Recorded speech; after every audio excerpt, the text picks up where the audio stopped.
Heaven of ശങ്കറിൻ്റെ മറ്റൊരു വീഡിയോയിലേക്ക് എല്ലാ കൂട്ടുകാർക്കും സ്വാഗതം. നമ്മളിപ്പോൾ കണ്ടുകൊണ്ടിരിക്കുന്നത് ഹൈബ്രിഡ് കാഷ്യൂനട്ട് പ്ലാന്റ് ആണ്. 200 തൈകളാണ് ആദ്യഘട്ടത്തിൽ വെച്ച് പിടിപ്പിച്ചിരിക്കുന്നത്.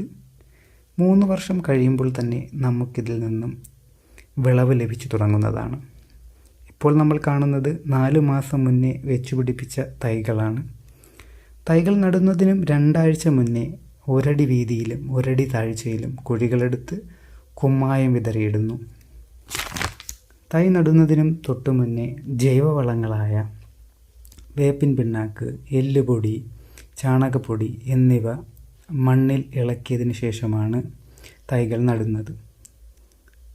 നല്ല ഇനം തൈകൾ നോക്കി തിരഞ്ഞെടുക്കുക എന്നത് ശ്രദ്ധിക്കേണ്ട ഒരു കാര്യം തന്നെയാണ്. ഇതുകൂടാതെ തെങ്ങും തൈകളും നമ്മൾ